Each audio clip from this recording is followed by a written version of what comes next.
వారం రోజుల నుంచి ఒక్క శాలరీ కూడా దొరకట్లేదు. జేబులో డబ్బులేమో అయిపోయాయి. మస్తాన్ చార్మినార్ ప్యాకెట్ ఇవా.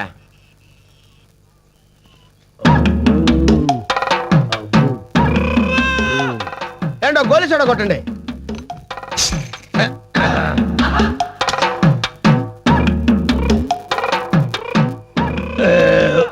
అమ్మా ఎంతండి? 2 రూపాయలు.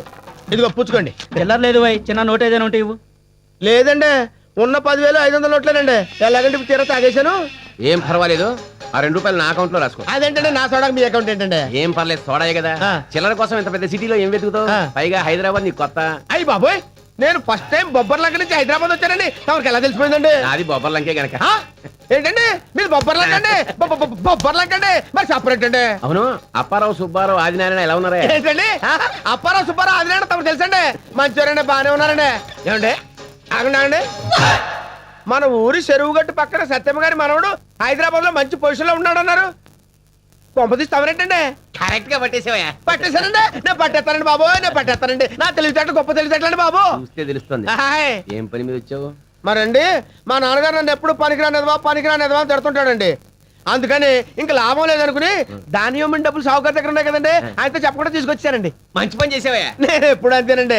ఈ చార్మినార్ దగ్గర సీర్లు గాజులు చీపుగా అమ్ముతారంట కదండి, ఈ డబ్బు పెట్టుకుని అవి కొనేసుకుని మా ఊరు వెళ్ళి పెద్ద షాప్ పెట్టేసుకుంటారండి. నేను అందుకే పనికి మాల ఎదవా అని మీ నాన్న తిట్టాడు. అదేంటండి మీరు కూడా? లేకపోతే 10,000 పట్టుకుని చీప్ గా చీరలో గాజులు కొనుక్కుంటావా? ఎంత చార్మినార్ కొనుక్కోవయ్యా. ఇది కొనుక్కొని నన్ను ఏం చేసుకోమంటారండి? దర్జాగా దాని ముందు కుర్చీ వేసి కూర్చో. చార్మినార్ చూడడానికి వచ్చే వాళ్ళకి టికెట్ ఎట్టు, కింద నుంచి 5 పై నుంచి 10. దాని ముందు నిలబడే ఫోటోలు తీసుకునే వాడికి 15 రూపాయలు ఎట్టు. డబ్బే డబ్బు, అంతేకాదు. సినిమాలో పోలీస్ ఆఫీసర్స్ ఇలాంటి ఎరగదీసే సీన్స్ అన్ని ఇక్కడే షూటింగ్ చేస్తారు. కాల్ షీట్ కి 5,000 ఎట్టు. ఏంటంటే షూటింగ్ ఇక్కడ చేస్తారండి? అంటే చిరంజీవి గారు వస్తారండి? సరేంటే ఇక్కడ షూటింగ్ చేసుకుంటానని బతిమాలుకుంటాను నిన్ను. ఏంటి నన్ను బతిలాడతారా? చిరంజీవి గారు నన్ను బతిలాడతారా? అయ్యి బాబాయ్, నేను చాలా లక్కీ పిల్లనండి. అవును, ఇది ఎవరి దగ్గర కొనాలండి? నా దగ్గరే. చార్మినార్ నీదా? నేను నమ్మను. అందుకే నేను మీ నాన్న పనికి మాలి ఎదవా అని తిట్టేది. ఏమస్తాను నేనేం కొన్నానయ్యా? చార్మినార్. ఓహో, చాలా గవర్నర్ తోటి సీఎం తోటి కూడా చెప్పించిన. అయ్యి బాబా కోపడతారేంటండి? ఒక వస్తువు కొనుక్కునేటప్పుడు కాస్త మంచి చెడ్డ చూసుకుంటాం కదండి. అవును, నాకు సందేహం అండి. అడుగు. ఇప్పుడు ఇంత పెద్ద చార్మినార్ మంచి సెంటర్ లో ఉంది, ఎందుకు అమ్మేస్తున్నారండి? Income tax problem. పైగా మంది బొబ్బల రంక రిలేషన్షిప్ 10,000 చాలు.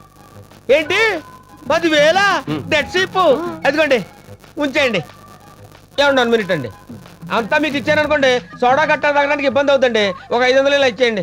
టికెట్ పెట్టే గంటలో వస్తుందే అన్న చెప్పడం మర్చిపోయాను. ఏంటండి? చార్మినార్ కంపెనీ వాళ్ళు పెట్టి మీద మన బొమ్మ వేసుకుంటున్నారు. నెలకు 10,000 రాయల్టీ ఇస్తారు. అది కూడా నువ్వే తీసుకో. సత్యమ్మ గారి మనవడు చాలా గడుసోడు అనుకున్నాను. తెంగరోడే.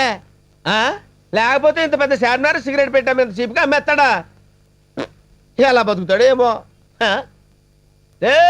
ఎవడు అక్కడ? చార్మినార్ పక్క తప్పకుండా రాదది. అబ్బాయి, నేను కొనే ప్రాపర్టీస్ అందులో ఉంటాయి, కుదరదు. మెయిన్ రోడ్డు పక్కన ఉండాలి, అదే నాకు మెయిన్. అందుకే దుబాయ్ నుంచి డబ్బట్టుకు వచ్చాను. ఓని ఇందాక నుంచి పెట్రోల్ వాసన వస్తుంటే ఆటో ఏమో అనుకున్నాను. ఇక్కడి నుంచి అనమాట. మరి సరేగానే దుబాయ్ నుంచి ఎంత తీసుకొచ్చావు? ఓ 10 లక్షల దాకా సంపాదించుకొచ్చావా? అంత ఎక్కడదండి. 5 లక్షలు లేదు. పోనో లకారం 5,000 తెచ్చాను. ఏదో 25,000 ఇంత బిల్డప్ప.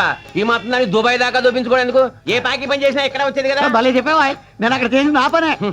25,000 వస్తుంది. పోనీ ఎయిర్పోర్ట్ కొంటావా? ఎయిర్పోర్ట్ 25,000 అంత చీప్ గా ఎవడతాడేంటి? అబ్బో తెలివైనోడివే. 25,000 రాదు. ఏదైతే బెటర్. సత్యమ్మ గారు మనవడా. అమ్మో నువ్వెక్కి ఆటోలో వెళ్తూ మాట్లాడుతున్నాను. ఎక్కి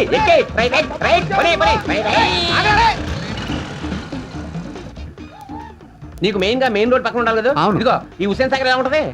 అది కొనుక్కుని నేను ఏం చేసుకోనండి? స్విమ్మింగ్ పూల్ చేసుకో, ఈత కొట్టుకో. ఈత రాదే. కొన్ని రొయ్యలు చెరువు చేసుకో. సెంటర్ లో ఉన్న బుద్ధుడి విగ్రహానికి టికెట్ పెట్టుకో. చేపల కంపు ఇంకేదన్నా చెప్పు, కానీ నాకు మెయిన్ రోడ్ పక్కన ఉండాలి, అది మెయిన్. ఓ పని చేయి, మెయిన్ రోడ్ పక్కన అంటే మా ఇంటి సులభ కాంప్లెక్స్ ఉంటాయి, తీసుకో. డే నైట్ వర్కింగ్, నువ్వు 24 hours క్లీనింగ్. దుబాయ్ లో అదే పని కదండి, రొటీన్ అయిపోయి బోర్ కొట్టేస్తుంది. ఇంకేదన్నా చెప్పు. Zoo వద్దంటున్నావు, Salar Jung museum వద్దంటున్నావు, assembly వద్దంటున్నావు. ఇంకేదైతే better? నువ్వే ఆలోచించుకోవాలి మరి నీ ప్రాపర్టీస్. ఇదిగో బాబు అటు పోని. ఆపా ఎక్కడ ఆపు. ఇదిగో మెయిన్ రోడ్ మీద ఎంతకన్నా మంచి ప్రాపర్టీ దొరకదా నీకు? రవీంద్ర భారతి తీసుకో. ఇది గవర్నమెంట్ కాదండి. పోయింది, నా పర్వం అంతా పోయింది. ఏమైందండి మీకు? ఇది గవర్నమెంట్ దగ్గర ఆ? రవీంద్ర భారత్ అంటే ఏంటి ఆ, ఏంటి? రవీంద్ర అంటే నేను భారత్ అంటే మావిడ అప్పుడెప్పుడు అన్నగారు ఇది ఎన్టీఆర్ గారు నీకు తెలుసు ఆ వేటగాడు అడుగు రావుడు సర్దార్ పాపారాయుడు ఆ. ఆయన ఒకసారి స్వయంగా నా దగ్గరికి వచ్చి ఆ. బ్రదర్ మేము సభలు నిర్వహించుకోవడానికి సరైన వేదిక లేదు మీ రవీంద్ర భారతిని ఒకసారి గవర్నమెంట్ కి అద్దెకివ్వండి అన్నాడు. ఏది మన జస్టిస్ చౌదరి గారు కొండవేటి సింహయ్య ఆ. అంత పెద్ద ఆయన అడిగారు కదా అని కారణం లేక అతికిచ్చాను నువ్వేమో పెద్ద తెలిసినట్టు గవర్నమెంట్ కదా అని వస్తున్నావు ఏదో తెలియక అన్నాలండి ఆ సరేగాని ఇంత పెద్ద సెంటర్ లో ఇంత పెద్ద దొడ్డు ఉన్న ప్రాపర్టీని అమ్మేస్తానండి మీరు అబ్బా, మన సీఎం గారు హైటెక్ సిటీ పక్కన హైటెక్ రవీంద్ర భారతి ఒకటి కట్టమన్నారు రెండూ చూసుకోవడం కష్టం కదా అని నీకు ఇచ్చేస్తున్నాను ఓహో. ఇది నువ్వు తీసుకున్నావు అనుకో ఆ. అదిగో అది చూడు ఆ? చూసావు కదా అదే బిర్లా టెంపుల్ ఆ. పొద్దున్నే లేచి ఇక్కడి నుంచే వెంకటేశ్వర స్వామికి నమస్కారం పెట్టుకోవచ్చు ఆ, నమస్కారం ఇదిగో అటు చూడు అటు ఎవడాడు ఇందాక నుంచి మన వెనకాల వస్తున్నాడు మరి అదే రవీంద్ర భారతి డిమాండ్ అంటే ఆ. ఆడు సింగపూర్ నుంచి వచ్చాడు ఆ. వాడికి రవీంద్ర భారతి కావాలంట ఆ. నువ్వు వద్దంటే చెప్పు వాడికి ఇచ్చేస్తా ఆ? నేనంత తెలివి తక్కువ దద్దమనం కదా చవక వస్తున్నాడు దొబ్బెట్టడానికి ఇదిగో పాతికేలు తీసుకోండి ఏంటి చెప్తున్నారు మీరు లక్కీ ఫెయిల్ ఆ. నువ్వు ఇక్కడే ఉండు నేను వెళ్ళి కాగితాలు పట్టుకో ఓకే. ఇదిగో వాడికి రవీంద్ర భారతి నువ్వు గురేసా అని చెప్పు ఆ. నేను చెప్తే ఫీల్ అవుతాడు ఆ, మీరు ఎక్కడ మీరు వెళ్ళిపోయి చెప్తాను మీరు వెళ్ళిపోండి వెళ్ళిపోతున్నాడు రా ఆగు ఆగరా ఆగు ఏంటి? నువ్వు ఆగు ఎందుకు ఆగాలి? నువ్వు ఎంతవరకు ఇస్తున్నా ఏం లాభలేదమ్మా ఏ, ఎందుకని? యా ఏంటి ఈ రవీంద్ర భారతి నేను కొనేసానుగా నువ్వు రవీంద్ర భారతి కొన్నావా కొన్నా ఏ ఊర్లో అనేది లోకలే కానీ దుబాయ్లో 2 ఏళ్ళు నుండి వచ్చాను ఆడం పెట్టుకున్నా ఒరే నాదంటే బొబ్బర్ లంక ఇలేజీ ఇక్కడ ఎవరిదంటో తెలియక నేను చార్మినార్ కొన్నాను మరి నువ్వు లోకల్ ఏంటి రవీంద్ర భారతి ఎలా కొన్నావురా అంటే అంటే ఏంటని ఈ అబ్బా వాడు మళ్ళీ మోసం చేశాడు రా ఆ. పరిగెత్తు ఆ, రేయ్, ఏయ్, ఆగ్రా. కట్టంగా రా. ఆగు, ఆగు, ఆగు, ఆగు.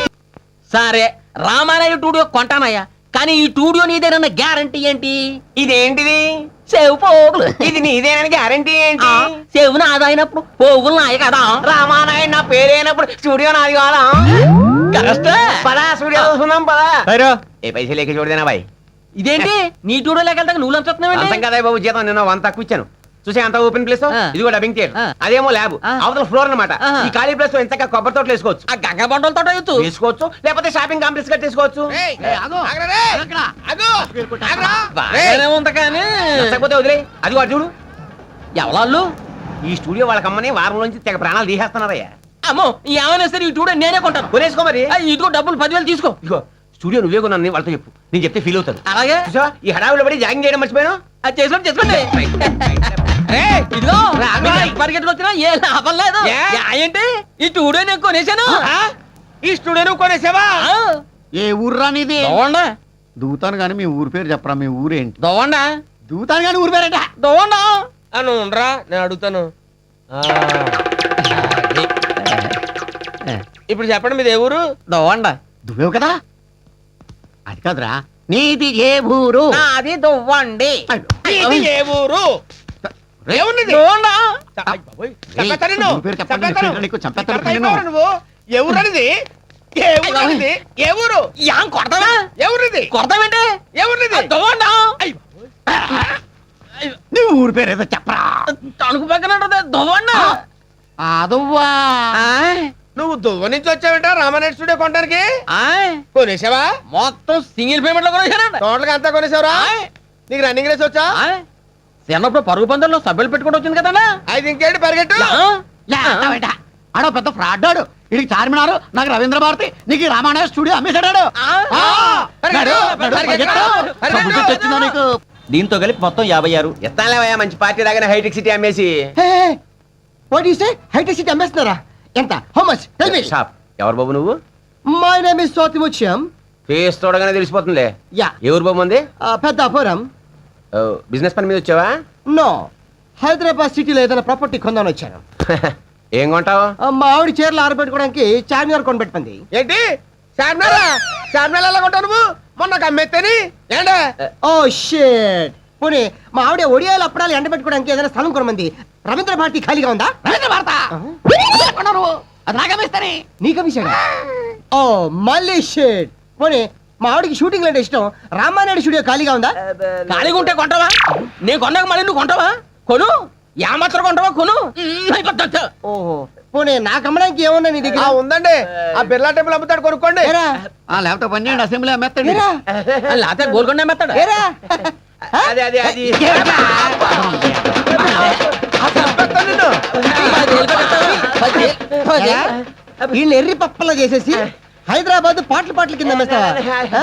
మరి ఈటీవీ రామోజీ ఫిల్మ్ సిటీ ఎందుకు తీసారా? అది కూడా ఎవరికైనా అమ్మేలపాయరా? స్టేషన్ కా రైల్వే స్టేషన్ కాదు, పోలీస్ స్టేషన్. పోలీస్ స్టేషన్ కా అంటే మీరు కానిస్టేబుల్, హెడ్ కానిస్టేబుల్ ఆగ్ని జమతాగ్ని. ఏంటే మర్యాద లేకుండా అలా వస్తావు? ఇదే రాజకీయ నాయకులు అయితే వస్తావా? సాల్యూట్ చేసి ఏసీ సూట్ రూమ్ ఇచ్చి కంచం మంచం ఏం చేస్తావు? ఎస్ఐ గారు కాస్త బిజీగా ఉన్నారు, వర్క్ అయిపోగానే వచ్చి ఇస్తారులేమ్మా. చూస్తా, లేదంటే బయటికి రాగానే రాజకీయాల్లో చేరిపోతా. అంత ఛాన్స్ నీకు ఇవ్వలే. హలో బావగారు, హలో అల్లుడు. ఓ మీరంతా కూడా ఇక్కడే ఉన్నారా? ఇది సెల్లా లేదండి, మన ఇల్లులో ఉంది. నేను ఒక వీడియోకి హెల్ప్ చేసే లోపల ఇంట్లో ఇంకో వీడియో రెడీ అయిందంటగా. చూడండి బావగారు, ఈ రోజుల్లో నీతి నిజాయితీలు పనికి రావు. ఉదాహరణకి ఇండియా నీతిగా బస్సులో వెళ్లి పాకిస్తాన్ తో స్నేహం చేద్దాం అనుకుంది, కానీ పాకిస్తాన్ ఏం చేసింది? కార్గిల్ యుద్ధం చేసింది.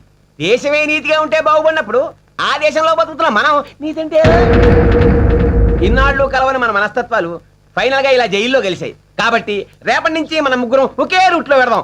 ఏమంటారు? నన్ను అంతావా? నిన్ను దగ్గరికి రాకు.